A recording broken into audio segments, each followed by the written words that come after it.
nous pouvons commencer par le devoir d'hier. On consacre quelques minutes.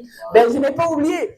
Mais de toute façon, chaque matin, je rappelle d'abord mes devoirs. Hier, c'était les devoirs de sensibilisation par rapport à la protection de l'environnement.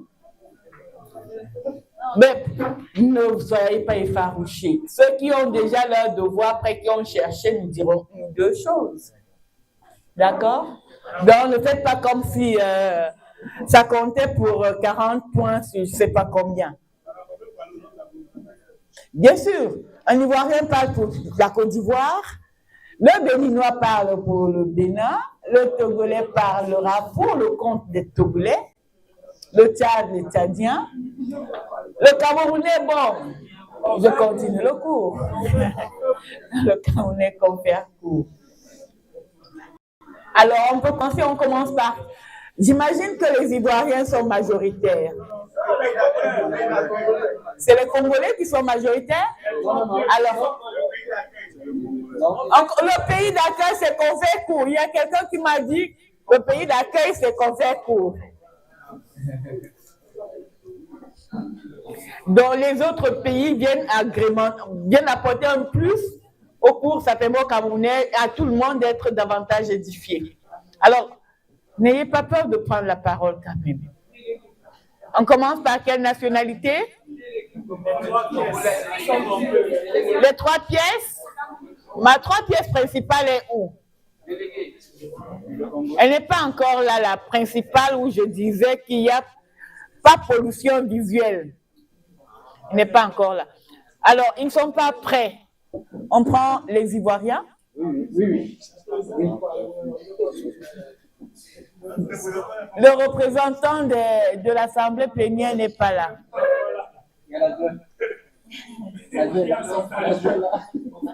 Il est là.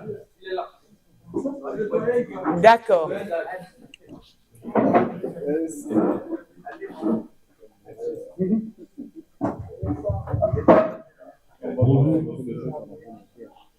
Bonjour aussi à vous. Merci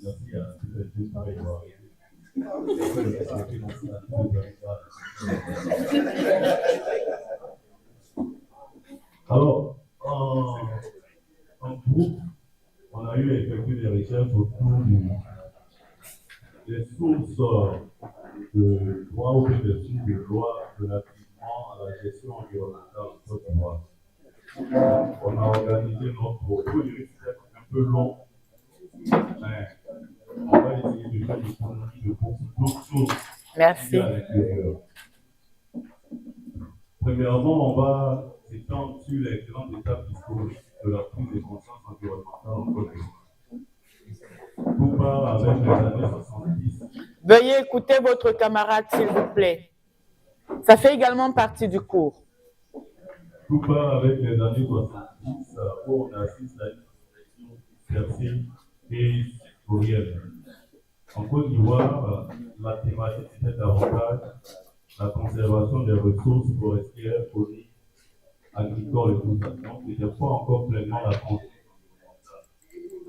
Entre les années 70 et 80, on a les premières institutions spécialisées en lien avec l'environnement. Donc, l'État crée un secrétariat d'État chargé des parcs nationaux, un autre secrétariat d'État chargé de la reforestation.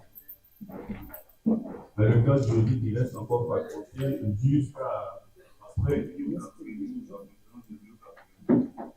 où l'État met en place une loi cadre, un peu comme on a eu à l'étudier hier au Cameroun, et où l'État met en place le plan national d'action pour l'environnement. Alors, le plan national d'action pour l'environnement, adopté en 1994, a recommandé l'adoption de la loi cadre spécifique sur l'environnement. Et c'est la loi numéro 96 du 3 octobre 1996 qui porte sur le code de l'environnement en Côte d'Ivoire. C'est le premier texte global qui encadre l'ensemble des problématiques environnementales, pollution, ressources naturelles, études d'impact environnemental et tout ça. En 2000 et en 2010, il y a un choc majeur, c'est le scandale des déchets toxiques. Il y a eu un déversement des déchets toxiques dans les lagunes abidjanaises. L'impact a été majeur en Côte d'Ivoire, ce qui a poussé à une prise de conscience encore plus grande des activités écologiques au niveau du message de la population. Alors, avec la Constitution du 8 novembre 2016, l'État codifie la question des déchets toxiques en érigeant l'usage non autorisé de ces déchets-là comme un crime imprescriptible.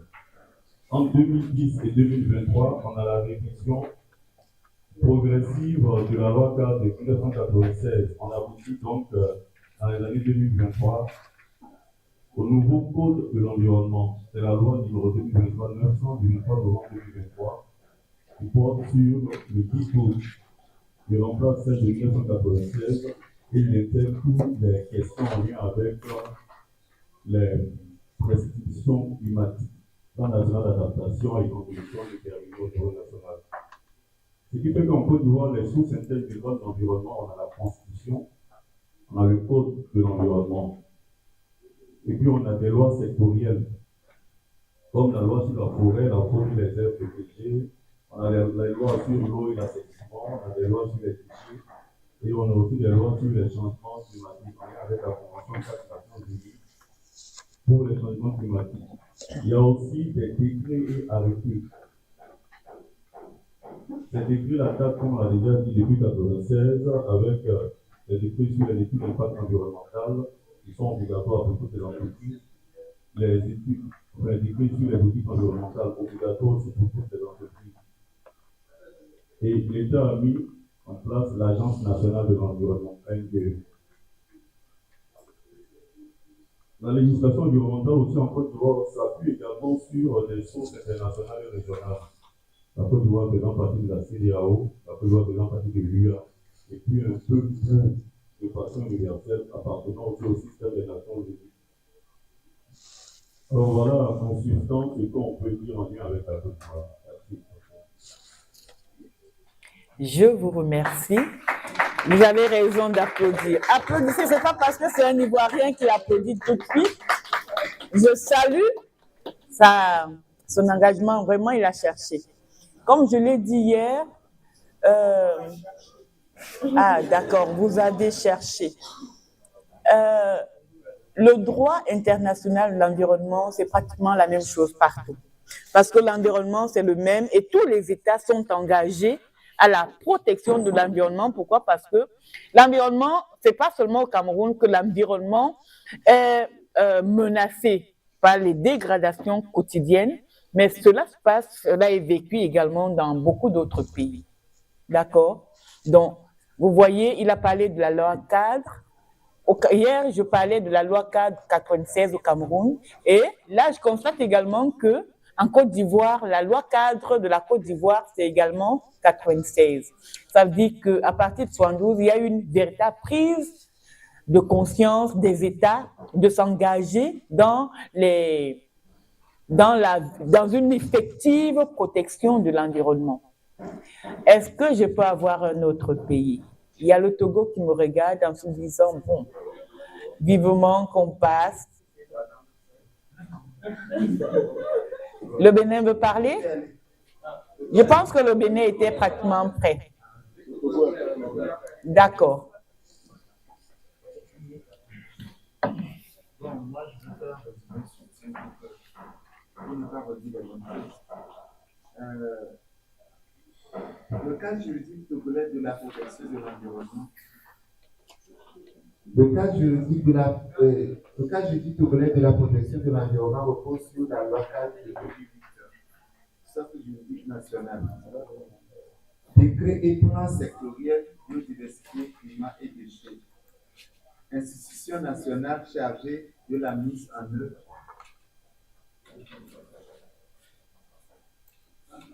Chargée de la mise en œuvre des engagements internationaux traduits en droit interne.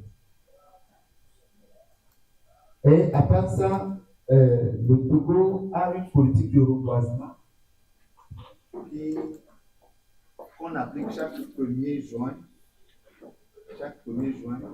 Et l'année passée, la campagne a institué un reboisement de 37 millions de plants prévus pour restaurer les forêts.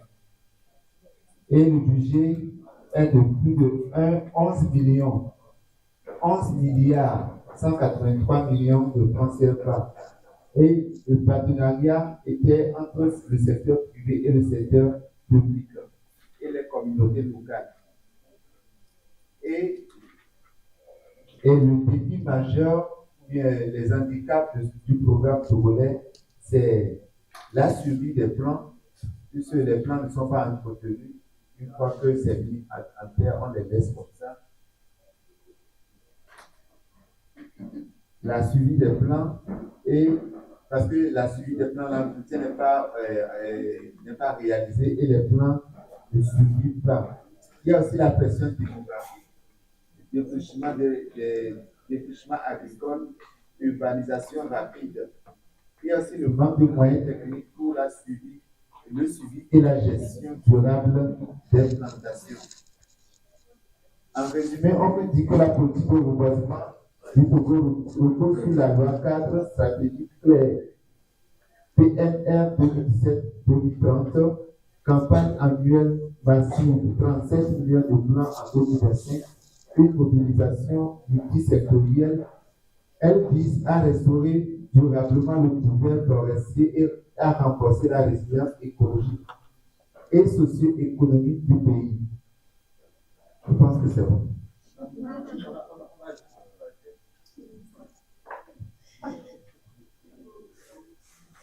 Il faut noter aussi que, comme la Côte d'Ivoire l'a dit, il y a un ministère carrément dédié, le ministère de l'environnement, des ressources forestières, de la protection côtière et du changement climatique.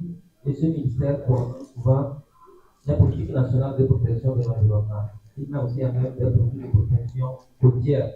Comme vous le savez, le protection côtière est actuellement en train de prendre l'avancée sur le territoire. Donc, le Togo est en train de prendre des mesures pour éviter que la mer ne prenne donc, il y a une politique qui est adaptée. En plus du ministère, nous avons l'Agence nationale, comme en Côte d'Ivoire, de gestion de l'environnement. Et aussi, ils évaluent souvent les études d'impact de l'environnement. Et beaucoup d'actions ont été réalisées. Il a parlé de reboisement qui est intégré, c'est présidentiel. Il y a aussi d'autres projets également, comme la promotion des énergies renouvelables et le projet qui procure maintenant l'utilisation des gaz à bouteille, que du charbon de bois. Il y a actuellement des travaux de stabilisation et de reboisement en cours des zones rurales, la création des sociétés privées de ramassage des objets, comme on l'a dit hier, et l'État a autorisé la création des sociétés privées parce que l'État même, avec les voiries, n'arrive pas à assumer les déchets. Ils ont autorisé les sociétés privées pour le ramassage des objets dans les quartiers et les villes. Il y a des décrets même ministériels qui exhortent les populations à l'entretien général dans leur quartier une fois par mois. En plus de cela, il y a le service de assainissement de base qui intervient aussi dans la propriété des quartiers avec la visite. Ils ont des agents, des techniciens de l'assainissement qui vont dans les ménages pour vérifier la propriété.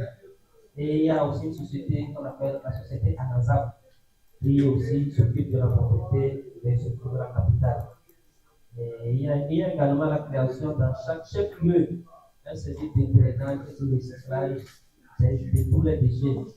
Donc, c'est ce que je voulais ajouter à ce que merci. Je vous remercie. Vous n'applaudissez pas, pourquoi?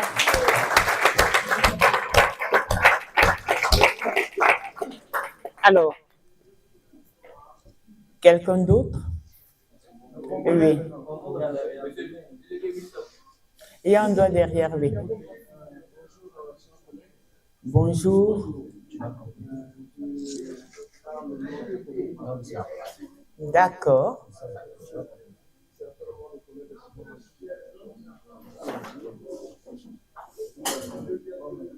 Comme le président l'a fait dans nos de nombreuses conventions internationales sur la protection de l'environnement. Et par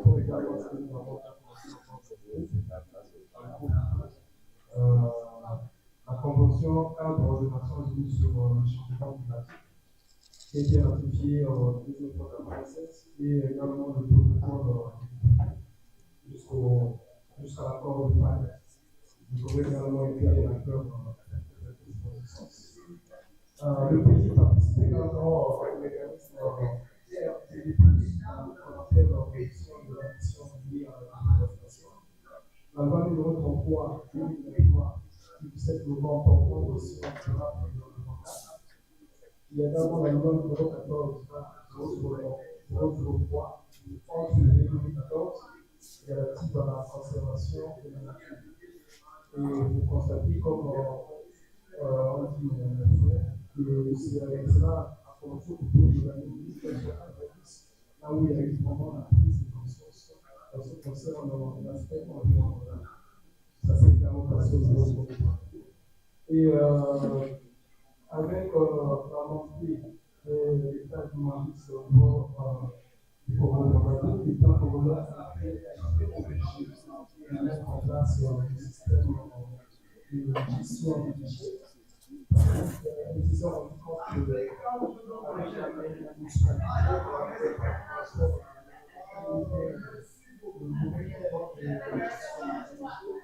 il fallait continuer avec société privée. Cela a commencé autour de 2007 avec la première société privée qu'on appelait chez nous Pro-Braza. Donc l'objectif était de mettre assigner un peu la capitale et puis s'étendre un peu sur les autres zones privées. Et avec cette société, effectivement, ça n'a pas marché parce qu'il y a eu beaucoup de raisons. On est passé à une deuxième société qui a été celle un peu plus en 2015, qu'on appelle la fameuse société Aberra, une société libanaise qui est venue avec plus d'expertise. Et effectivement, cette société a fait un grand travail pendant au moins 9 ans d'exercice au niveau de Congo-Brazzaville. Effectivement, la municipalité avait déjà eu à mettre un projet de centre d'enfouissement technique qu'on appelle Monument Técharge. C'est un peu à plus de 20 km de Brazzaville, un endroit un peu plus éloigné de la ville. Et justement, l'objectif était de traiter de façon systématique les déchets. Malheureusement, ça n'a pas trop marché. Et là, nous sommes actuellement avec une nouvelle société. Cette fois-ci, c'est cette société qu'on appelle Albayrak qui a pris la gestion des déchets. Parce que c'est véritablement un grand problème public au niveau de Brazzaville par rapport à la montée démographique. Et vous savez, comme a dit madame, nous avons un problème au niveau de la population. Parfois, on est le parc qui est là, on jette la terre, on peut jeter dans le parc, les objets. Donc, c'est toute une politique que l'État est en train de se forcer afin que la population soit sensibilisée dans le développement de la gestion des déchets. En dehors de ça, nous avons également un point très important où le parc congolais a eu à mettre en œuvre chaque année, je pense que la date du 6 novembre, où nous procédons à une politique de reboisement international. Donc l'État congolais cherche un territoire où tous les acteurs, que ce soit public, tout le secteur privé, les firmes nationaux, multinationales, ou bien l'État, les civils, les populations, tout le monde, les ONG, qui vraiment œuvrent à ce que nous puissions reboiser afin de protéger finalement l'avenir de la nation congolaise. Voilà un peu de façon ramassée. C'est un collègue je vais compléter un peu ce que mon confrère sur la gestion des déchets, parce que, alors, il y a une expérience qui a été réalisée, particulièrement dans la Ponza, dans la ville de Cali, avec l'association Boeing. Alors, ils ont financé des zones de transit des déchets. Donc, ils ont construit un enclos, et puis dans cet enclos, les populations devaient venir mettre les déchets à l'intérieur pour éviter que les déchets se retrouvent un peu partout dans la ville. Donc, ils ont créé des zones de transit des déchets dans chaque point des quartiers, proche des marchés, pour permettre aux commerçants de mettre les déchets et aux populations de venir stocker les déchets. Alors, à partir de cette zone de transit, alors, il y a une ONG qui vient prendre ces déchets pour aller les incinérer ou les brûler en dehors de l'Afrique. C'est vraiment une bonne expérience. Ça a permis d'éliminer les tas de déchets qu'on retrouvait un peu partout dans l'Afrique. Merci, c'est ce que je voulais compléter. Alors pour ma part, j'aimerais juste compléter ce que mon frère a dit tout à l'heure. Nous devons noter que le Congo s'est engagé dans la protection de l'environnement via la ratification de nombreuses conventions qui ont porté sur la biodiversité, le climat et la désertification. Et chaque 5 juin, le Congo s'engage dans la vulgarisation des notions ou encore des sensibilisations sur les changements climatiques, qui est décrété comme le 5 juin, Journée nationale de l'environnement. Hormis cela, le Congo encadre s'est engagé dans la loi numéro 33/2023 qui porte sur la gestion des déchets, donc l'interdiction de l'importation des déchets dangereux et réglementation stricte des substances chimiques et l'évaluation environnementale qui oblige chaque entreprise à procéder à une étude d'impact environnemental et social avant son implantation. Hormis cela, nous avons également le bureau d'études Expertise Plus Congo, qui est un bureau d'études qui travaille en sous-traitance avec le ministère de l'Environnement et du Développement durable. Et ce bureau d'études a été coordonné en fait à pour tête le coordonnateur du projet RED+. Ce projet RED+ avait des choses bien avant, et ce projet-là avait pour but d'atténuer les émissions de gaz à effet de serre. Et c'est ce bureau d'études qui travaille en partenariat avec le ministère de l'Environnement. Et je fais partie de ce bureau d'études, du panel des experts de ce bureau d'études.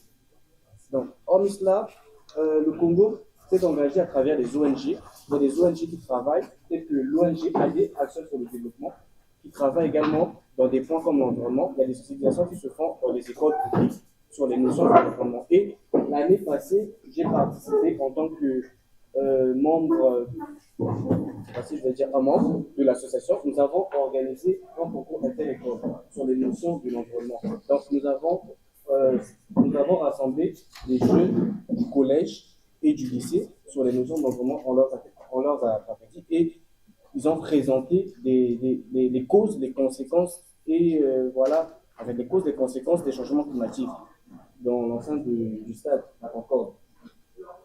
Et donc voilà un peu ce que les jeunes font dans le cadre de l'environnement. Parce que je voulais dire autre chose, mais monsieur a déjà dit donc. Merci. Merci pour compléter.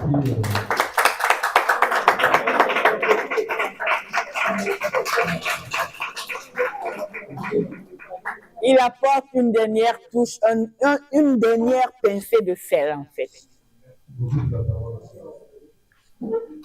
ce que les autres ont presque dit, mais je voudrais ajouter quelque chose qui a également assigné les types de maladies. Parmi tant d'autres, nous avons l'interdiction de la production et de l'importation des sacs et stations en plastique non dégradables, a été donc instauré par le décret 2011-485 du 20 juillet 2011. Et toutes ces sachets en plastique avaient été remplacés par des sachets qui étaient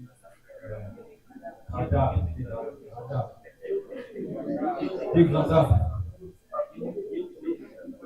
biodégradables. D'accord. Et cela a permis que la ville soit plus assainie. Alors là, c'est chaud, hein? J'ai encore 2 doigts. Ça veut dire qu'il y a beaucoup de choses à dire sur le Congo, hein? Alors, je vous écoute. Ah, le Bénin dit qu'il va aussi parler ou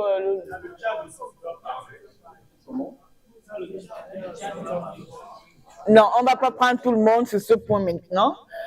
Au fur et à mesure, on termine avec le Congo. Le Bénin a déjà sa main à ce niveau. Congo, on a déjà ajouté la dernière pincée de sel.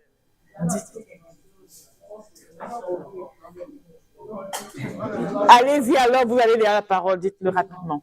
J'allais dire que ils ont déjà presque tout dit, mais il y a quelque chose qui est remarquable dans les faits au Congo-Brazzaville. Chaque premier samedi du mois, je pense que toutes les boutiques sont fermées jusqu'à 10h. Il n'y a pas d'activité. Tout le monde est. Pour la plupart des gens sont dans les rues pour assainir la vie. Et puis, chaque 6 novembre, le premier citoyen de la République, donc le président, lui-même, il n'est pas en veste. Il s'habille et il plante des arbres lui-même. Donc, on accorde beaucoup d'importance à l'environnement. D'accord. Vous voyez que j'ai raison de dire c'est une question de mentalité. Chaque jeudi du mois, de la semaine, vous êtes obligé de faire le jeûne forcé si vous n'avez pas acheté du pain la veille. Pourquoi? Parce qu'on dit jeudi propre. Mais tu ressors de ta maison, tout est sale. On dit jeudi propre, les gens restent chez eux, on ne nettoie pratiquement rien du tout. Mais c'est jeudi propre. Donc, je suis vraiment agréablement surprise de savoir que, et édifiée, de savoir que dans d'autres pays, quand on dit samedi propre, les gens nettoient. Les gens, c'est pourquoi, je ne sais pas comment j'ai été inspirée, ça me fait du bien de partager les diverses expériences des États. Nous avons les mêmes difficultés, nous avons les mêmes problèmes concernant l'environnement. Selon les sociétés, les problèmes sont les mêmes. Les problèmes, les difficultés sont les mêmes. Malheureusement, comme je dis, pour que ça change quelque part, c'est la mentalité qui l'emporte.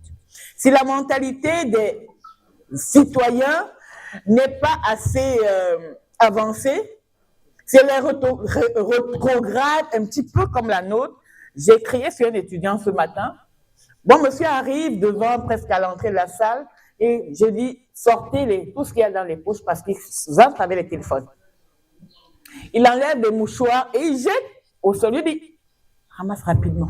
Il faut rapidement ramasser les mouchoirs. Il y a une poubelle à l'intérieur de la salle. Vous irez jeter. Je n'ai pas demandé de salir le sol ou vous balayez toute la cour. Alors, je me suis mise à rire en me disant, à ton avis, toi-même, tu t'imagines l'étudiant en train de balayer la cour sous prétexte qu'il a jeté quelques papiers au sol? Un peu pour dire que les mentalités sont dures. Elles sont rebelles, elles résistent.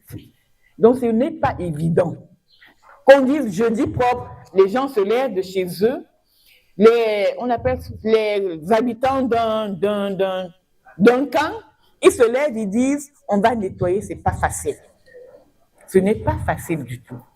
Je me rappelle une de mes voisines a demandé qu'on s'organise pour faire nettoyer le camp. Il y a des enfants qui jettent plein de trucs partout, alors le camp est parfois tellement sale. Elle dit, il faut nettoyer. Je suis sûre que jusqu'à ce jour, certains n'ont pas donné leur contribution. Ça veut dire que les mentalités, pour que l'environnement soit protégé, il faut que des mentalités changent. Tout va de là. Quels que soient les instruments internationaux qui seront signés, mis en place, tant que nos mentalités ne changent pas, rien ne changera.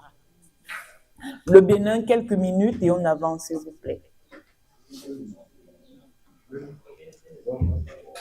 Je pense que ça, c'était mon micro que je vous ai donné.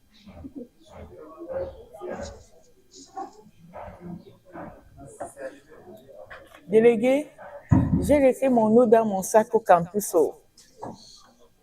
C'est mon sac qui est présent là-bas, pas moi-même. Ils ne sont pas encore là?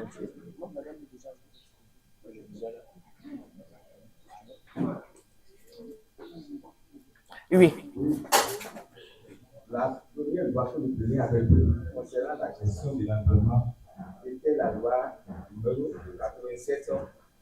87-015 du 20 juillet 1987.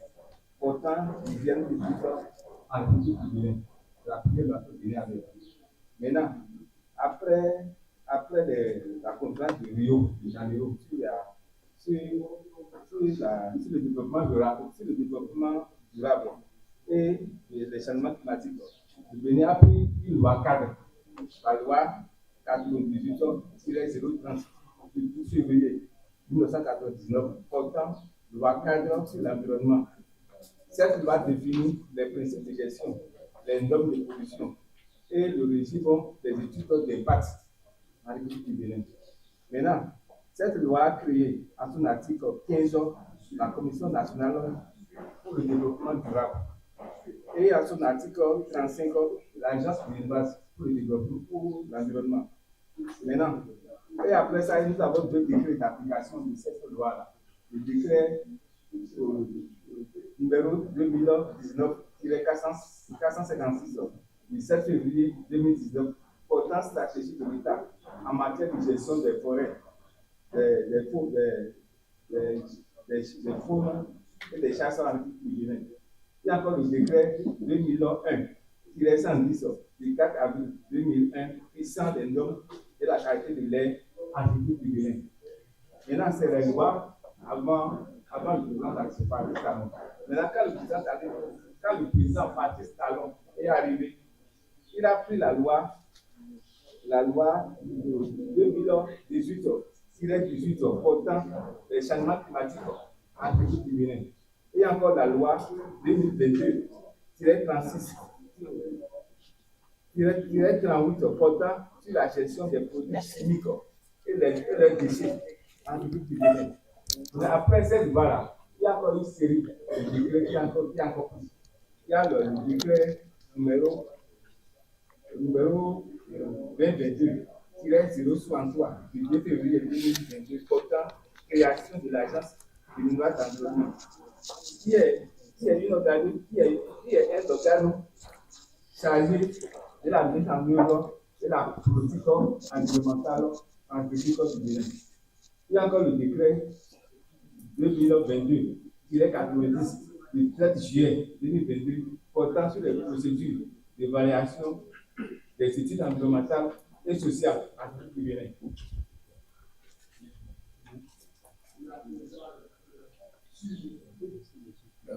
Donc, après ça, il a encore créé un ministère chargé de cadre de vie.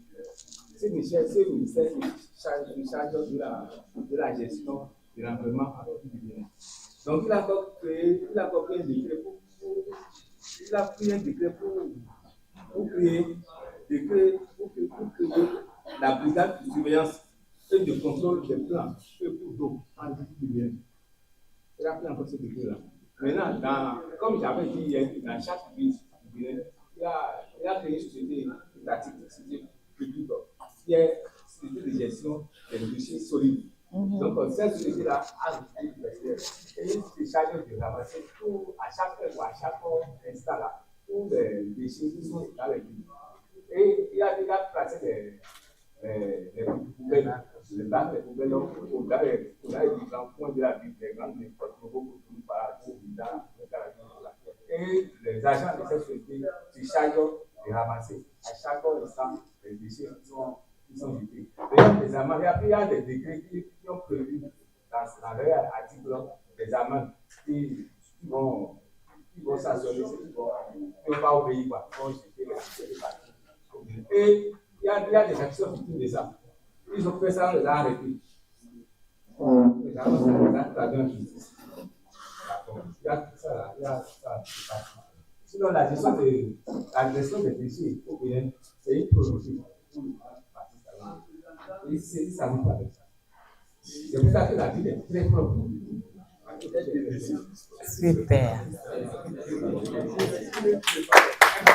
Vous avez dit quelque chose?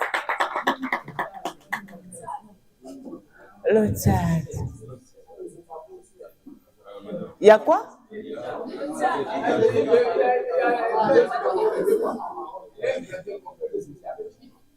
Ah, il va compléter? Alors, non, le Bénin complète. Le Bénin complète, le Tchad rapidement et on avance. Je voulais ajouter que, mis à part la société de gestion des déchets solides, il y a également d'autres sociétés qui interviennent dans la protection de l'environnement. Nous avons la société industrielle de fabrication des matériaux technologiques, qui est une entreprise spécialisée dans le tri, le recyclage et la consommation des déchets plastiques et matériaux éco-conçus. Nous avons Bénin Ferraille, et de fabriquer une structure spécialisée dans le tri des déchets mécaniques à Cotonou.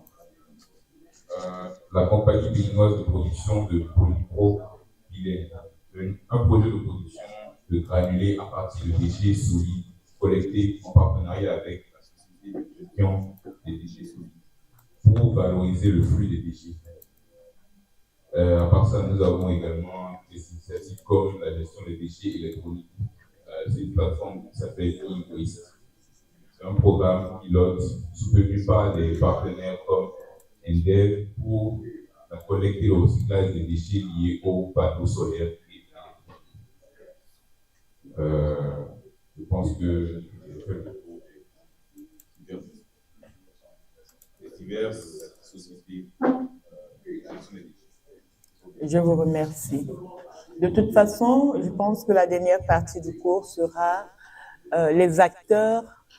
On parlera également des acteurs et je vais solliciter également l'expérience des différents États. Oui. S'il vous plaît, madame, je veux quand même faire remarquer quelque chose. Parce que c'est pour tous nos pays, c'est la réalité. Et malgré l'armada des lois environnementales que nous avons comme les pressions. Tous les villes sont presque, ne sont pas à la hauteur des autres, des villes européennes, en ce qui concerne l'assainissement, la propriété, et ce qu'on peut encore dire. Alors que nous avons comme l'impression que nous avons plus de lois chez nous qui ont été votées en ce sens en Europe. Donc, madame, je veux bien savoir comment on peut justifier cet état-là. Vous voulez encore que je dise mentalité? Ce sont les mentalités.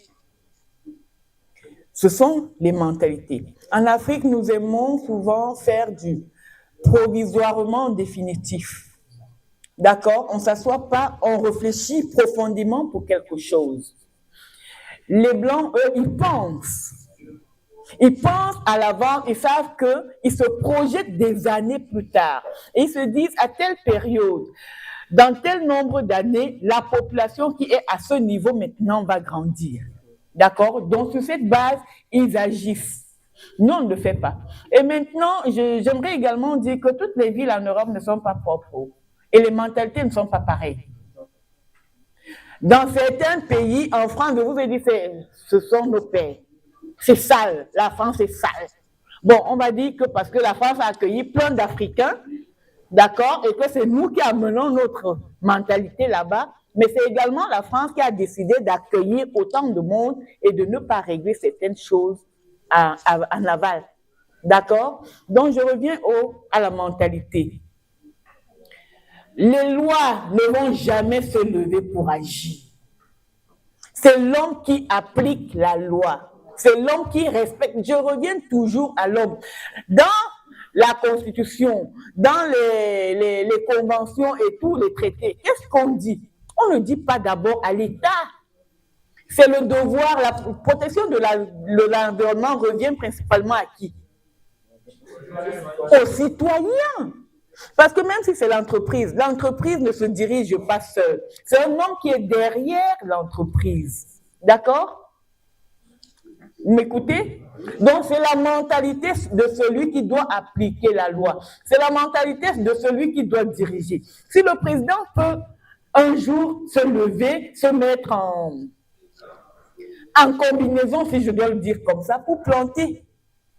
L'exemple vient d'en haut. Je pense qu'au Rwanda, c'est le Rwanda. Le président du Rwanda, j'ai vu des vidéos, il fait pareillement. Alors, quand toi-même, tu vois le président du Rwanda faire quelque chose, qui es-tu pour ne pas suivre son exemple? Vous voyez, sur la base de son exemple, on va te punir. Tu seras sanctionné sur la base de l'exemple du président de la République qui est le modèle.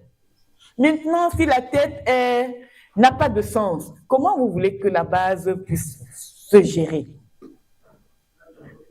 Vous comprenez ce que je veux dire? Donc, je reviens aux citoyens qui refusent d'assumer leurs devoirs. Ils veulent des droits, mais ils ne veulent pas avoir des devoirs. Vous comprenez ce que je veux dire? Monsieur qui est déjà parti. Non, il veut pas, il veut que je dise que c'est l'État qui fait mal. L'État ne fait rien de mauvais. C'est nous l'État. Parce que l'État est composé de quoi? Allons sur la définition sociologique. Le territoire, la population et le gouvernement. L'État, c'est la population que nous sommes. Donc, ne tirons pas sur l'État. Si vous tirez sur l'État tout le temps, vous tirez sur vous-même. L'environnement, j'ai dit, un geste après l'autre, l'environnement est protégé. À votre niveau, dans votre entourage, commencez chaque fois où vous irez quelque part, vos gestes vont booster les autres à faire différemment. Arrêtez de regarder les lois. Les lois peuvent être très belles, bien ficelées, vraiment parfaites. Mais c'est les êtres humains imparfaits qui appliquent les lois parfaites. C'est pourquoi la mentalité de l'être humain imparfait doit essayer d'être à peu près parfaite pour que la loi soit parfaitement appliquée. Madame, je suis bien d'accord avec vous. Et je crois que sous l'évolution des mentalités, il y a quand même des efforts. Parce que nous avons des villes telles que la Kibali, qui est très forte. Il y a quand même des efforts en ce sens. Et madame, je veux quand même vous faire remarquer que si les chefs africains se sont spécifiés à signer des accords allant dans le sens de la protection de l'environnement, ce n'est pas parce qu'ils veulent le faire. C'est tout simplement parce qu'ils veulent bénéficier des financements. Bien entendu. En ce sens, pour les détourner à leur propre profit. Voilà pourquoi sur le terrain, on ne voit pas une matérialisation complète de l'assainissement, de la protection de la propriété. Ça revient à la mentalité. Si ta mentalité est corrompue, tu es un corrompu. C'est des entreprises gérées par des acteurs étatiques.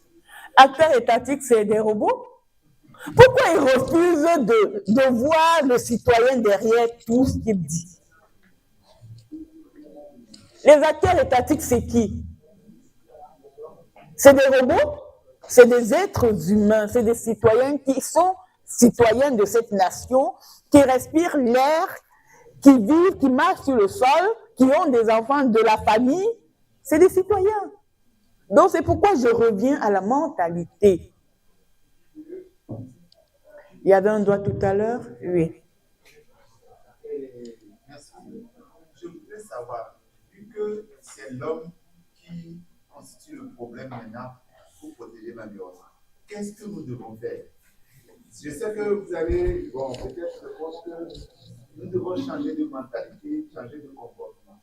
Mais il faut quelqu'un pour impulser ce changement.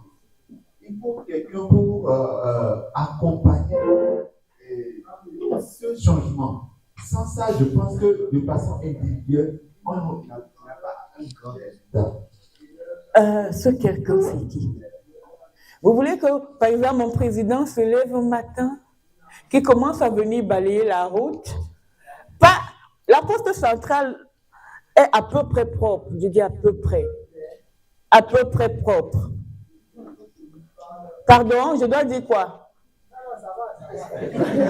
Les rues de Bastos, du Golfe, où le président peut passer, où il y a les ambassades américaines et tout, là-bas, c'est propre.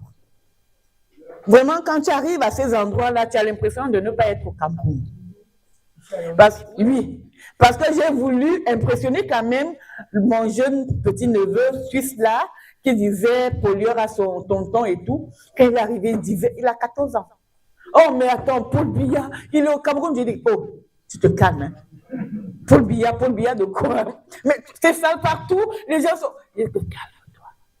Il dit, c'est sale partout. Alors, j'ai dit à sa mère, il faut que quand il rentre, qu'il ait de bons souvenirs, des choses à raconter à ses amis.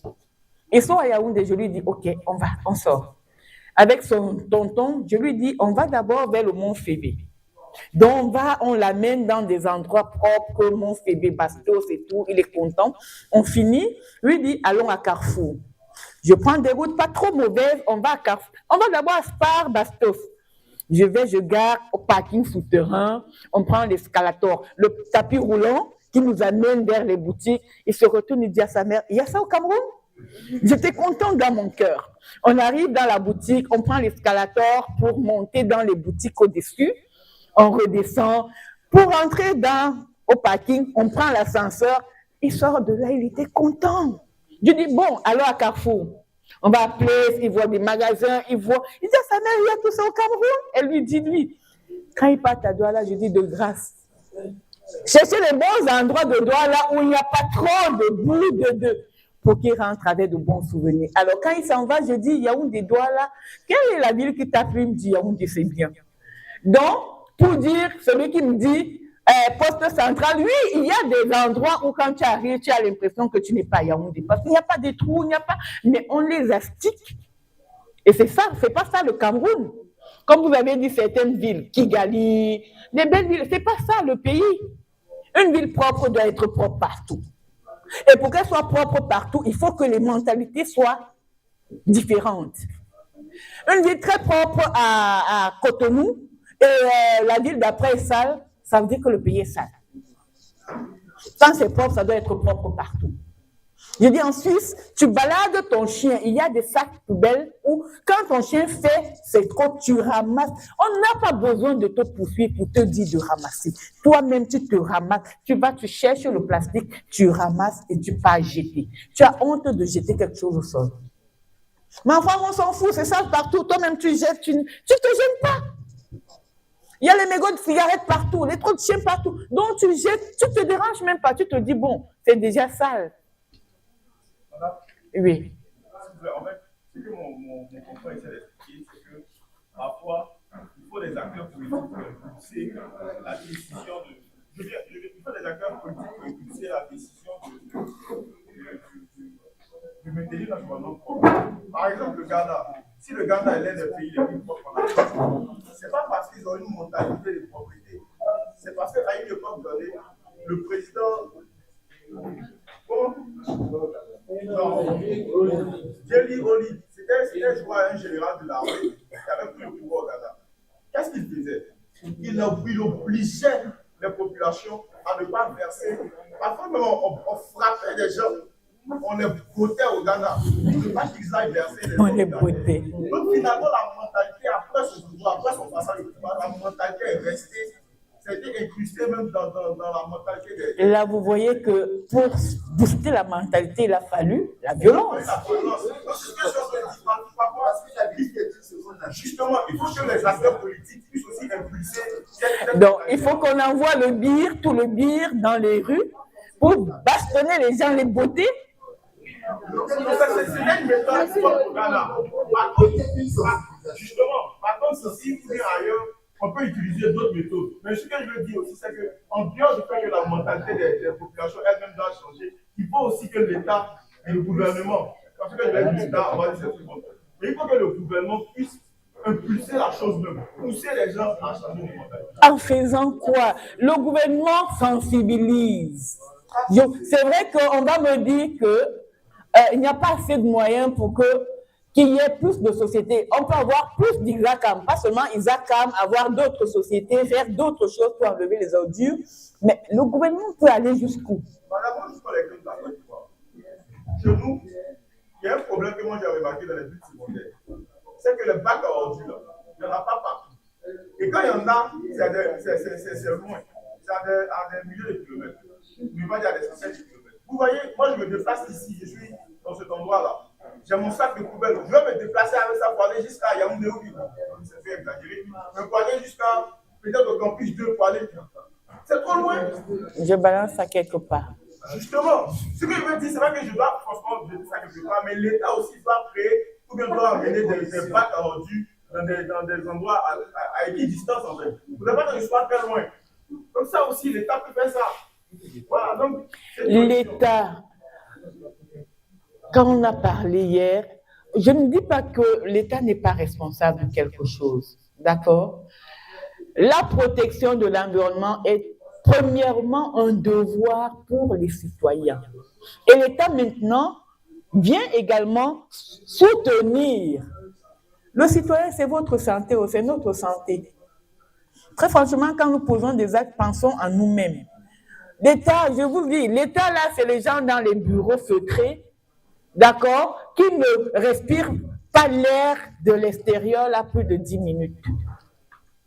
Il sort de sa voiture, il entre dans l'ascenseur, il est dans son bureau, il sort de là pareillement. D'accord? Donc, nous, ici, non État entre guillemets, parce qu'on va dire État maintenant, c'est les décideurs, comme quelqu'un m'a dit hier. Faisons ce que nous pouvons. Ça ne va pas changer. Parce qu'on est que peut-être un millième de toute la population mondiale. Non, ça fera quelque chose. On va continuer à sensibiliser, c'est tout doucement, parce que déjà la base a été faussée. La base est faussée dès le départ.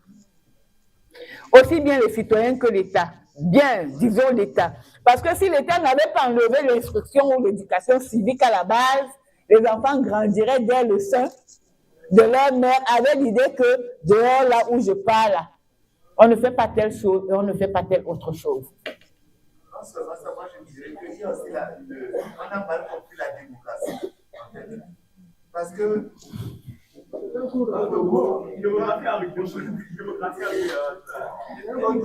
on a commencé cette histoire de démocratie, il dit cette histoire. Avant l'arrivée de la démocratie au Togo, le président général Nassimi Kadima a impulsé le fait qu'on plante les arbres chaque premier jour. Vous avez dit qui? Le général. Donc vous avez toujours peur des coups de pied. D'accord? Quand on dit général, les choses bougent. Parce que derrière le général, là, vous voyez les matraques, vous voyez les fusils, vous avez l'impression que quand vous marchez même dans la rue, il y a une âme invisible derrière votre nuque. Donc vous filez droit. Quand la démocratie est devenue, malgré toutes ces beaux lois qu'il avait faites, on n'a pas pu tenir compte de ça. Les gens coupaient les arbres en désordre, on ne plantait plus les arbres le 1er juin. Donc ça voudrait dire que quelque part, la démocratie est mal comprise en Afrique. La démocratie n'est pas bonne. Tu parles, ton enfant parle. Tu le regardes, il te regarde. La démocratie là-haut, c'est pour les Blancs. Nous en Afrique, on n'est même pas prêts pour ça. Très franchement, nous ne sommes pas prêts pour la démocratie. Seulement, le fait que la démocratie concourt au changement du régime. Non, il y a démocratie. Quand vous prenez démocratie, pardon. Bien, on continue avec mon cours. Chat, please. Ça va? Merci. Et oui, répondez après, laissez-moi quand même m'occuper également de mon cours. Parce que le délégué doit écrire quelque chose à la fin de l'heure. C'est ça, c'est ça. Et il me regarde depuis, il se dit, mais qu'est-ce que je vais dire?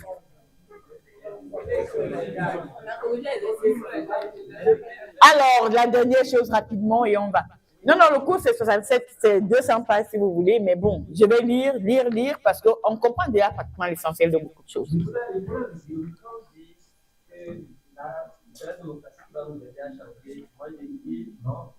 Imaginez-vous ici, qui sommes ici, si nous donnons l'exemple de la propriété chez nous, si nous persistons comme ça, le voisin, le voyant, que vous faites ça, vous ne pouvez pas vite malade, c'est le temps qui tombe malade. Je ne suis pas d'accord. Parce que si on voyait ce que le voisin faisait pour appliquer, tous les Africains seraient heureux et bien haut. Tous nos présidents vivent d'ici. Tous vos présidents, j'ai dit nos présidents, d'accord, ils sortent tous les jours. Ils voient comment les écoles sont construites. Ils voient comment les routes sont construites. Est-ce que c'est pour autant qu'on a toutes ces choses? Nous avons des gens milliardaires. Je lisais sur Facebook l'autre jour, et les gens commentaient, sur les réseaux, en disant, il n'y a qu'au Cameroun où le milliard ressemble à 1 million. On parle milliard, de manière si banale. Est-ce qu'on ne voit pas comment on utilise les milliards ailleurs?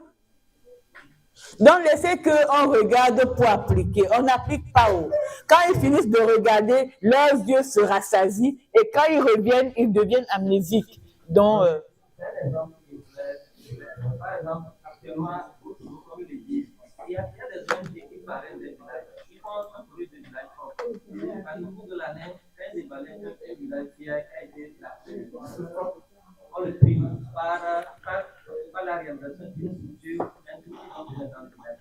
C'est un projet aussi qui nous permet d'abord chef de village, de population pour la financement de leur village. D'accord. Il y a également ça ici. Je pense qu'il y a également des trucs villes propres ici, villes propres, on prime les villes propres, les villes propres. Mais bon, il a dit, tout a été faussé à la base. On va essayer de rattraper autant qu'on pourra. D'accord? Maintenant, sensibilisons autour de nous et peut-être nos enfants ou nos petits-enfants auront un environnement très propre et bien protégé. Est-ce que je peux continuer mon cours maintenant? Avec plaisir. Délégué, je me suis arrêtée hier. Chapitre 2.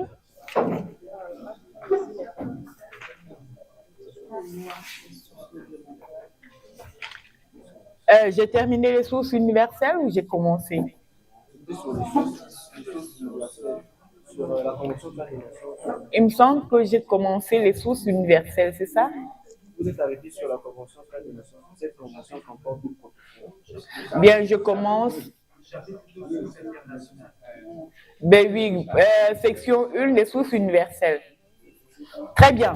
L'essor et l'évolution du droit de l'environnement sont dus à des conventions, mais aussi à des déclarations. Les conventions, paragraphe 1. Le Cameroun a signé ou ratifié un grand nombre de traités multilatéraux dans le domaine de l'environnement. La signature d'un traité a pour effet d'adopter et d'authentifier le texte négocié, mais non d'engager l'État signataire à être lié. Le consentement à être lié par le texte du traité résulte de l'acte d'approbation qu'est la ratification. L'entrée en vigueur d'une convention est généralement conditionnée par un nombre minimal de ratifications qu'elle détermine. Face à la multitude des conventions environnementales signées par le Cameroun, il convient d'examiner uniquement certaines de celles qu'il a ratifiées et que l'on peut distinguer entre celles qui résultent de la conférence de Rio et les autres conventions.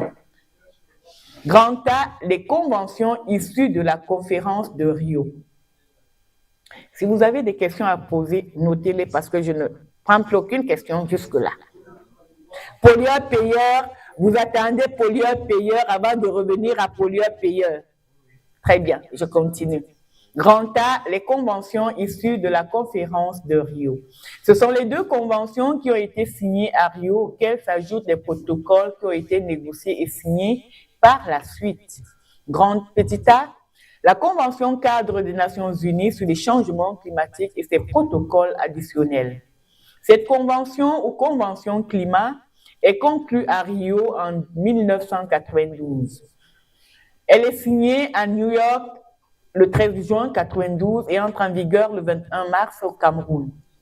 Le Cameroun l'a signée le 14 juin 1992, mais l'a ratifiée le 19 octobre 1994. Cette convention définit les changements climatiques comme étant les changements de climat qui sont attribués directement ou indirectement à une activité humaine altérant la composition de l'atmosphère mondiale et qui viennent s'ajouter à la variabilité naturelle du climat observé au cours des périodes comparables. Ça, c'est l'article 1er alinéa 2. Les États partis se sont donc engagés à lutter contre, à l'occasion de cette convention climat, les États partis se sont engagés à lutter contre l'augmentation liée aux activités humaines des concentrations de gaz à effet de serre dans l'atmosphère. Cette augmentation accroît l'effet de serre naturel et rend la vie possible sur la Terre. Au terme de l'article 5, alinéa 1er de la Convention, on entend par gaz à effet de serre les constituants gazeux de l'atmosphère, tant naturels qu'anthropiques, qui absorbent et réémettent les rayonnements infrarouges. Je continue. Je peux continuer? Les partis se sont fixés pour objectif ultime, à l'occasion de cette convention, de stabiliser les concentrations de gaz à effet de serre à un niveau qui empêche toute perturbation anthropique qui résulte de l'intervention humaine. De manière spécifique, Les pays industrialisés ainsi que les pays en transition vers une économie de marché se sont donnés pour objectif de réduire leurs émissions de gaz à effet de serre pour les ramener au niveau de celles de 1990. Les pays développés se sont engagés à aider financièrement les pays en voie de développement dans le cadre de l'application par ceux-ci des obligations qui découlent de la Convention cadre et à effectuer des transferts de technologies nécessités par cette application de l'article 4. La Convention de Rio comporte 2 protocoles, le protocole de Kyoto, auquel succédera l'accord de Paris de 2020. Le protocole de Kyoto est adopté au Japon en décembre 1997 lors de la COP3, après de longues, intenses et difficiles négociations au cours desquelles se sont principalement opposés les États-Unis, l'Union européenne et les pays en voie de développement. Elles continuèrent après son adoption les négociations. Elles continuèrent après son adoption afin de le rendre opérationnel au vu des engagements contraignants. Bien que plus de 80 pays aient signé le protocole, beaucoup ont hésité à le ratifier. Il entre finalement en vigueur en 2005 après la ratification de la Fédération russe. L'entrée en vigueur était soumise principalement à la ratification d'au moins 55 États partis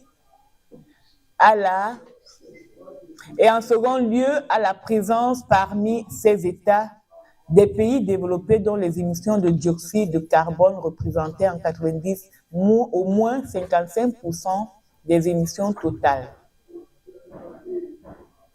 Jusque-là, ça va? Les États-Unis ont signé cette convention en novembre 1998, mais ne l'ont pas ratifiée jusqu'à présent pour des intérêts économiques et industriels, alors qu'ils émettent 30 à 35% du total des gaz à effet de serre d'origine humaine. Il y a l'un de vos camarades, de vos condisciples, qui disait justement qu'il y a des États africains qui signent des papiers, pour faire dire des papiers, qui signent des papiers alors qu'ils ne veulent pas. D'accord? Parce qu'il y a des pressions directes ou indirectes. D'accord? Ils ne signent pas et ils signent, mais ne ratifient pas. C'est pourquoi beaucoup d'États signent, mais prennent tout leur temps pour ratifier ou ne ratifient pas du tout parce que en face d'eux, il n'y a plus ces États qui peuvent leur mettre une pression indirecte ou d'accord? Alors, le Cameroun a adhéré au protocole en août 2002. 191 pays l'ont ratifié. Le protocole de Kyoto traduit en termes quantitatifs juridiquement obligatoires l'engagement pris dans le cadre de la CCNUCC par les pays riches de stabiliser dans le futur leurs émissions de gaz à effet de serre. Pour faciliter la poursuite et l'atteinte de ces objectifs contraignants, le protocole de Kyoto a prévu pour les pays concernés la possibilité de recourir à des mécanismes dits de flexibilité, en complément des politiques et mesures qu'ils devront mettre en œuvre au plan national. Ainsi, ils peuvent compenser partiellement leurs émissions en augmentant les puits. Un puits, selon l'article 1er, est tout processus, toute activité ou tout mécanisme naturel ou artificiel qui élimine de l'atmosphère un gaz à effet de serre, un aérosol ou un précurseur de gaz à effet de serre. Ces puits peuvent par exemple être des forêts qui absorbent du dioxyde de carbone provenant de l'atmosphère, qu'elles se trouvent dans un territoire de pays intéressé ou dans d'autres territoires.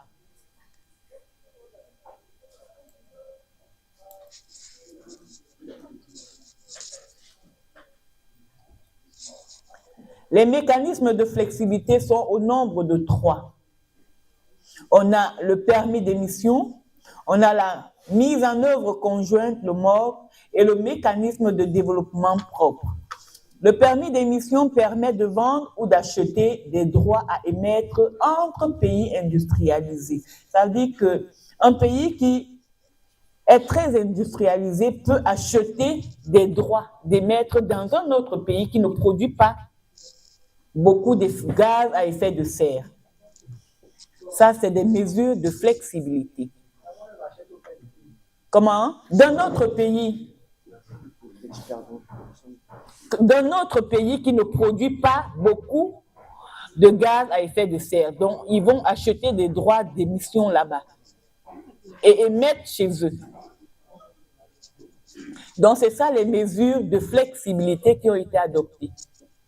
La mise en œuvre conjointe, le MOG, qui permet entre pays développés de procéder à des investissements qui visent à réduire les émissions de gaz à effet de serre en dehors de leur territoire national et de bénéficier des crédits d'émissions générés par les réductions obtenues. Le mécanisme de développement propre. Il est proche du MOG, à la différence que les investissements sont effectués par un pays développé dans un pays en développement. Relativement à l'accord de Paris, il faut noter que c'est à l'occasion de la 21e conférence des parties, dite COP 21, ouverte à Paris le 30 novembre et achevée le 12 décembre 2015, qu'a été adopté l'accord de Paris. À cette occasion, chacun des 195 États partis, et non plus 37 pays développés, s'engage à renforcer la riposte mondiale à la menace des changements climatiques. C'est justement après cet accord que je vous ai dit, à cette période de cet accord, il y avait trop de nuages et c'est là qu'à Paris, on prenait des mesures dont je parlais hier. L'accord de Paris a pour objectif de contenir l'élévation de la température moyenne à la surface de la Terre due aux activités humaines nettement en dessous de 2 degrés. Chaque État parti doit élaborer un plan quinquennal d'action nationale sur le climat appelé « Contribution prévue déterminée au plan national ». Ce plan quinquennal est destiné à la réduction des émissions de gaz à effet de serre et doit indiquer les moyens, et l'État doit indiquer les moyens qu'il compte mettre en œuvre pour y parvenir. Ça veut dire que lorsque les États s'engagent, chacun vous dit, voilà ce que je vais faire, voilà ma politique, voilà comment je compte réduire les effets de gaz, les gaz à effet de serre. Sur telle période, voilà ce que je ferai. Et là-bas, il y a un suivi. En principe, il devrait avoir un suivi. La CPDN est un document dont la contribution prévue déterminée au plan national est un document à caractère non contraignant, mais indicatif. Elle est soumise à révision tous les 5 ans. Ça veut dire que après 5 années, vous devez revenir faire le bilan de ce que votre plan contribution prévue a fait. Est-ce que ce que vous avez prévu, vous l'avez atteint? Vos objectifs, vous les avez atteints? Les gaz à effet de serre ont-ils été réduits ou rien n'a changé? Donc, chaque 5 années, en principe, je dis bien en principe, cela devrait se faire. Dans sa contribution prévue déterminée au plan national élaboré grâce à l'appui technique d'une équipe d'experts nationaux et internationaux et à l'aide financière de l'Agence française, le Cameroun, faible émetteur de gaz à effet de serre, s'engage à réduire ses émissions de 32% d'ici 2035. Donc nous, au Cameroun, c'est à 2035 qu'on saura si la politique qui a été mise en œuvre a fonctionné ou n'a pas fonctionné. On verra la signature auprès du secrétariat et je pense que cela est le cas pour beaucoup de pays africains. D'accord? Lors de l'exposé des différents pays, je pense, on a retenu, ce qu'on a pu retenir, c'est que presque tous les États ont les mêmes politiques. D'accord? Plusieurs ont été boostés, ont lancé véritablement la protection du climat après la conférence de Rio. Après la conférence de Rio de 92, il y a des lois cadres qui ont été adoptées dans plusieurs États. Je l'ai entendu de la Côte d'Ivoire. Les premiers qui ont commencé, c'était quoi? Le Congo. Donc, on constate que à partir de 92 ou après 92, beaucoup d'États se sont engagés dans des politiques de protection du climat parce que la convention de Rio, c'était davantage la convention climat. D'accord? Là, à partir de là, les États s'intéressaient davantage à la protection de l'environnement pour préserver le climat. Protéger l'environnement dans le but de préserver le climat. Donc, la conférence de Rio, elle a trait à la protection du climat. Bien. Climat et diversité biologique. Donc, il y avait deux objectifs. Et j'y arrive. Ouvert à la signature auprès du secrétaire général de l'ONU entre le 26 avril 2016 et le 21 avril 2017, l'accord de Paris a été signé le premier jour par 175 pays, dont le Cameroun. Il est entré en vigueur le 4 novembre 2016, dont 30 jours après. Après que 72 pays représentant 57% environ des émissions mondiales aient ratifié l'accord. À ce jour, 136 pays ont ratifié cet accord. Le Cameroun l'a ratifié le 29 juillet 2016. Les États-Unis, la Chine, qui représentent près de 40% des émissions mondiales, l'ont signé le 22 avril 2016. Blabla. Petit b, la Convention sur la diversité biologique et le protocole de Cartagena. J'ai dit la Convention, la conférence de Rio avait deux objectifs. D'accord? Le premier, c'était a permis l'existence de deux conventions. La Convention climat et maintenant la Convention sur la diversité biologique et le protocole de Cartagena. La diversité biologique ou biodiversité est définie comme la variabilité des organismes vivants de toute origine, y compris entre autres les écosystèmes terrestres, marins et autres écosystèmes aquatiques. Cela comprend la diversité au sein des espèces et entre espèces, ainsi que celle des écosystèmes. Il y en a qui me regardent bizarrement. Tout va bien? Il est où le représentant de l'Assemblée plénière? Le froid. Ah, le froid? Oh non. C'est vrai qu'il est tombé subitement, personne ne s'y attendait. Mais vous étiez bien protégés. Avec les vestes et tout. Avec vos costumes. J'ai dû sortir de la salle d'examen hier pour aller chercher ceci chez moi. La nuit? Ah, mais vous couchez en veste. Ah. La diversité au sein des espèces s'appelle la biodiversité génétique et la diversité entre les espèces, la biodiversité spécifique. Vraiment, c'était quand même compliqué. Hein. On part du simple gras à aller chercher la couverture ou la couette à cause du froid. Pourquoi vous me regardez? Oui, la couette. On quitte la maison le matin avec un drap sur le lit et le soir, on est obligé de chercher une couverture, une couette. Ah, courage, je compatis quand même. Pour ceux qui n'avaient pas de couverture à côté. C'était chaud, mais il fallait prendre beaucoup de boissons chaudes. Vous voyez le genre, un peu comme on fait.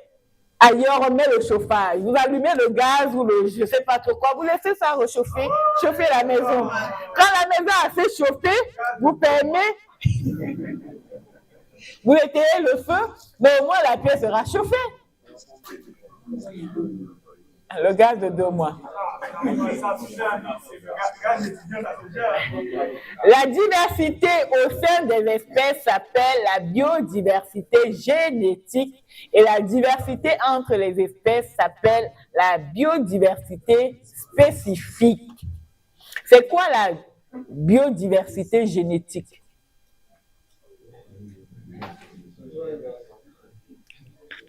Quelle est la différence entre la biodiversité génétique et la biodiversité spécifique?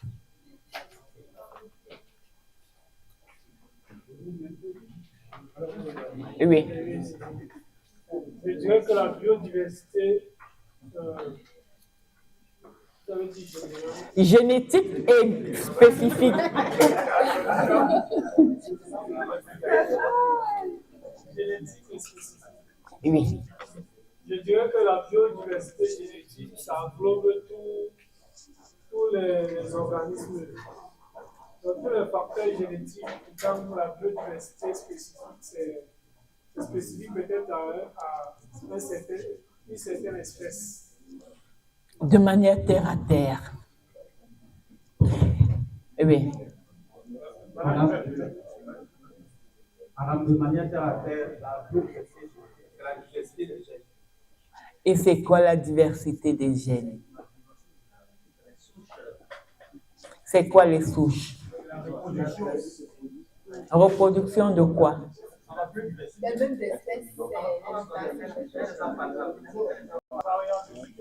Il y a combien de types d'espèces? Il y a l'espèce quoi? L'espèce quoi? J'ai dit la diversité au sein des espèces s'appelle la biodiversité génétique. Je l'ai même d'ailleurs dit. Maintenant, j'aimerais que vous me dites en français un peu plus facile pour que je comprenne même bien moi-même. D'accord? Terre à terre, comme on dit. Expliquez-moi ce qu'on entend par biodiversité génétique. Cette diversité qu'on retrouve entre les espèces, c'est quoi? Le retardataire. Madame, si on parle de biodiversité génétique, ça parle de la conception de l'espèce humaine.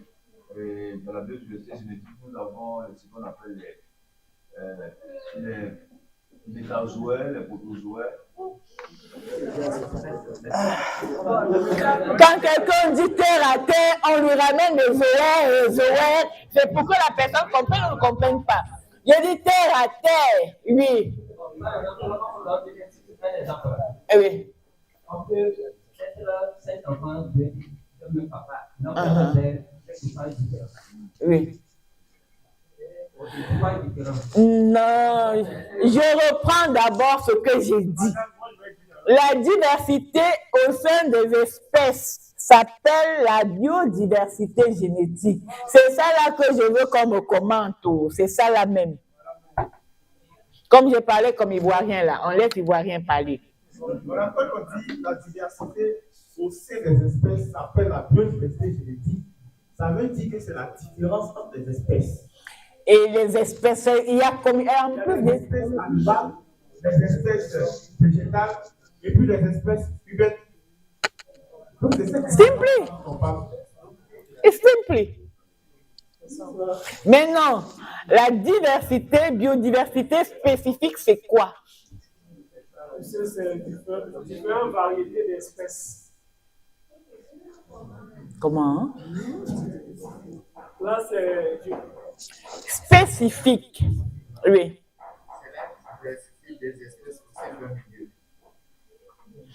Ça veut dire que c'est la diversité au sein de l'espèce humaine. Dans humaine, il y a beaucoup de types d'humains. Non? Il y a blanc, il y a noir, il y a... Hein? Maintenant, espèce animale, il y a quoi? Il y a les oiseaux, il y a les mammifères, il y a les reptiles, il y a... C'est ça.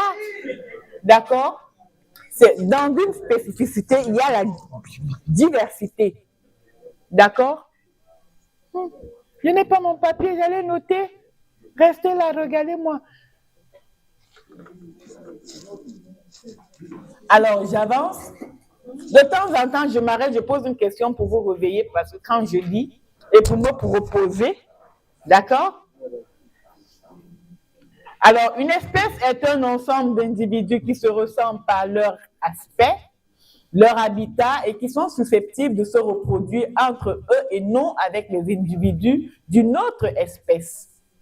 Quant à l'écosystème, il s'agit d'un complexe dynamique formé de communautés de plantes, d'animaux et de micro-organismes et de leur environnement non vivant qui, par leur interaction, forment une unité fonctionnelle.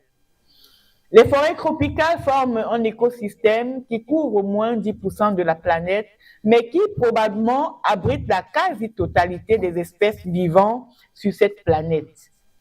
Depuis quelques décennies, les facteurs liés à l'action de l'homme tels que la mise en culture des terres, le changement climatique, la pollution, la surexploitation des ressources naturelles et l'introduction d'espèces exotiques provoquent un appauvrissement de la biodiversité qu'exprime le déclin, voire l'extinction de certaines espèces. La Convention sur la biodiversité,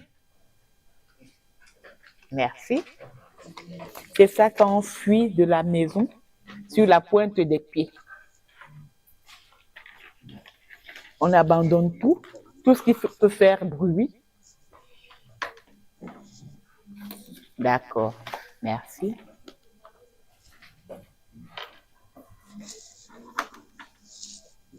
La Convention sur la diversité biologique est entrée en vigueur en décembre 1993 et a fait l'objet à ce jour de 194 ratifications. Le Cameroun, quant à lui, l'a signé le 14 juin et l'a ratifié en octobre 1994. La Convention sur la diversité biologique est le premier traité mondial sur la conservation et l'utilisation durable de la diversité biologique. Elle vise 3 objectifs principaux. C'est quoi la diversité biologique?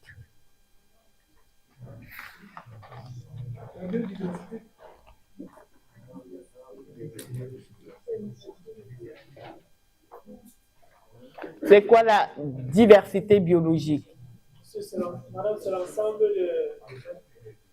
c'est l'ensemble des êtres vivants qui sont présents dans le monde, on peut dire la variété des éléments ou des organismes qui vivent dans un écosystème. D'accord.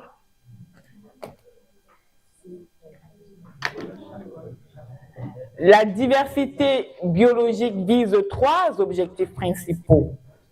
La conservation de la diversité biologique, l'utilisation viable à terme de ces éléments constitutifs et le partage juste et équitable des avantages résultant de l'exploitation des ressources génétiques.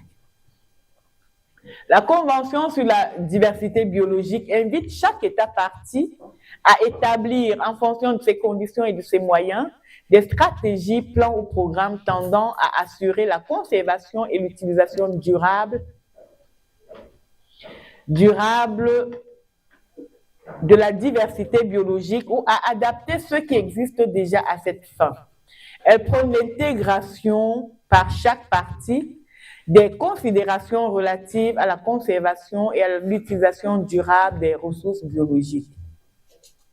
Le protocole associé à la Convention sur la diversité biologique est parfois appelé protocole Cartagena sur la biosécurité et vise la prévention des risques biotechnologiques relatifs à la Convention sur la diversité biologique. Ce protocole est adopté à Montréal en janvier 2000 par la Conférence des parties lors de la conférence sur la diversité biologique.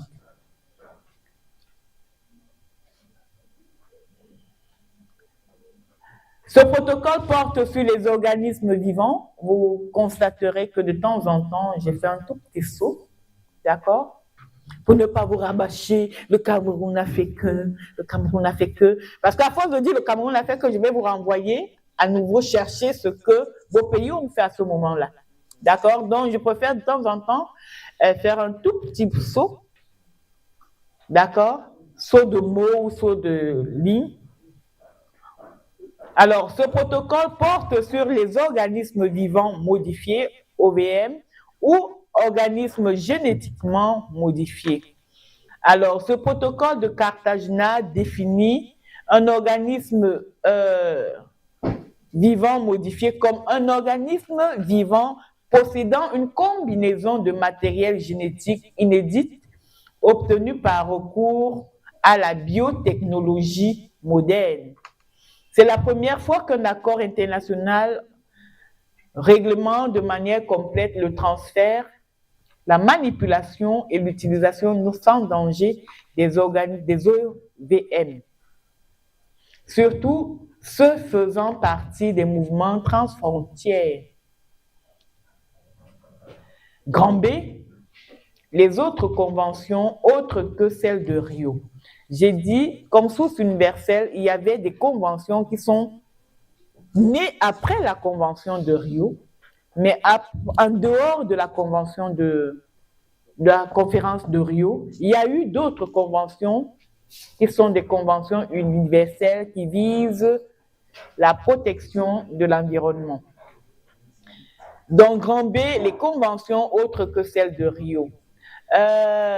J'aimerais nous dire que j'ai appelé l'enseignant qui vient juste après moi. Je lui ai demandé de ne pas venir à 30, donc il continue à calmement surveiller les étudiants qui viennent à 11 heures. Un de quoi?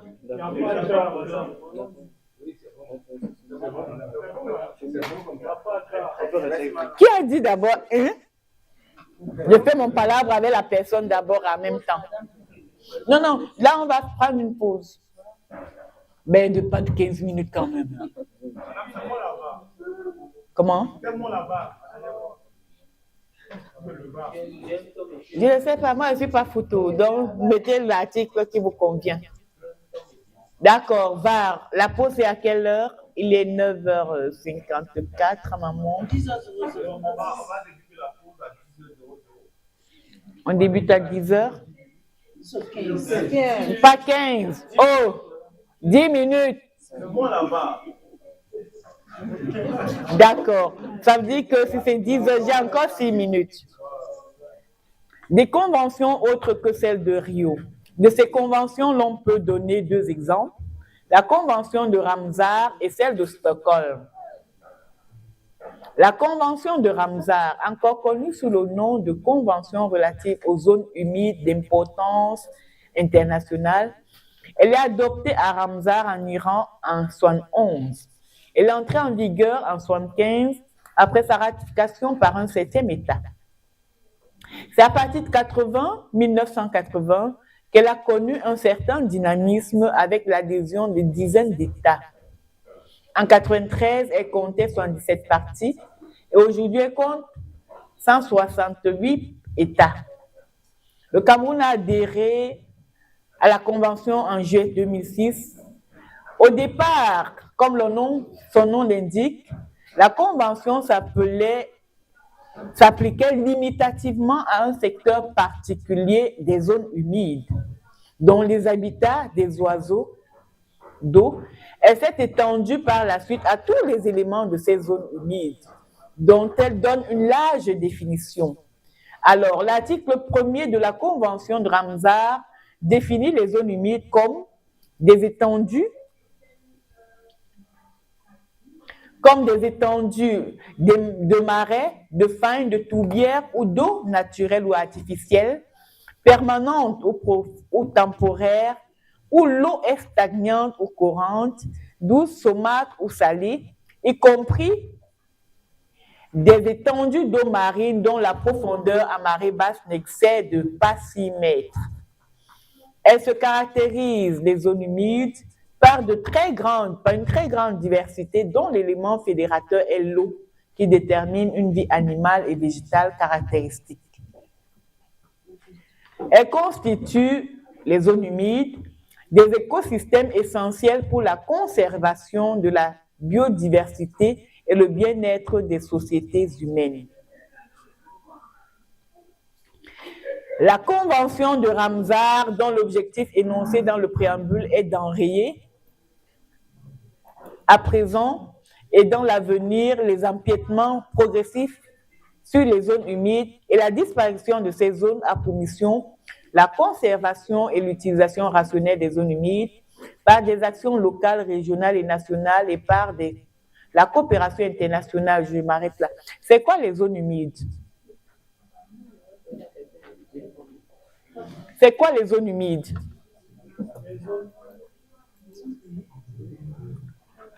Qu'est-ce qu'on entend par zone humide?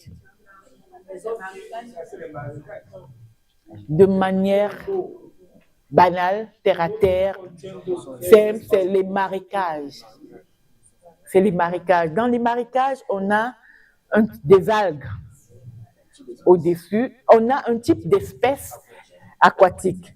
D'accord? Et maintenant, justement, la Convention de Ramsar recommande ou encourage les États à protéger ces espaces-là. Mais on constate de plus en plus que les populations, justement, vont construire dans ce genre d'endroits. D'accord? D'autres prennent ces endroits pour en faire, on appelle ça quoi? Des étangs de poissons, pour élever des poissons. Donc, c'est ça, les zones humides. Dans ces zones humides, on doit les protéger. Pourquoi? Parce qu'il y a des espèces végétales qu'on retrouve parfois dans ces zones-là. Et à force de les exploiter, on les découpe, parfois les gens aménagent. Et comme je dis, quand tu construis dessus, il y a beaucoup de choses que tu détruis. D'accord? Pour pouvoir construire. Mais maintenant, comme la nature sait reprendre ses droits, parfois quand il pleut, ces personnes qui ont construit dans des marécages se plaignent parce qu'il y a des inondations dont l'on retrouve généralement toujours son nid. D'accord.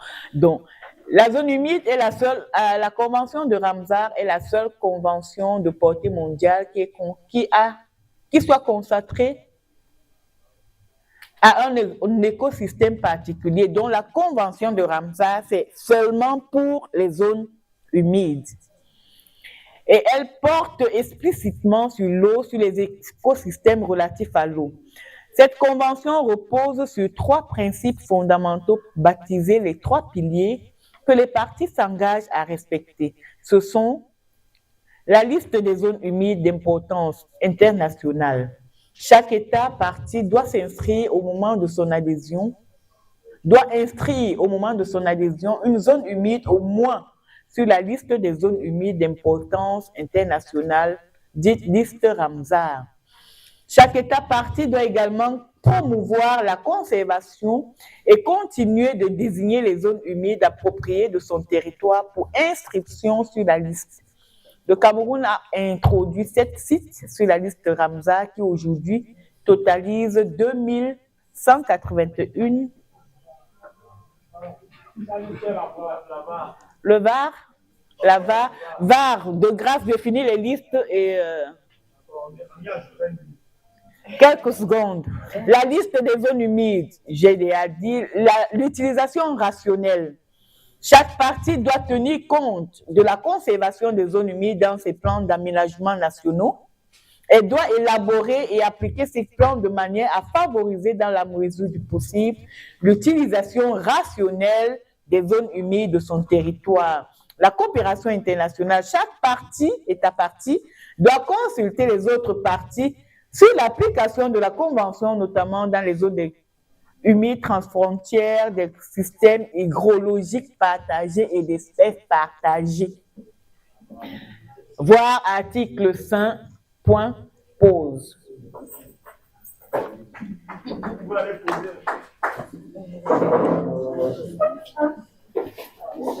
J'ai combien de minutes de pourcent là-bas chez moi?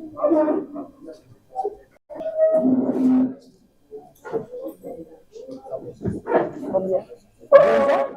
Super.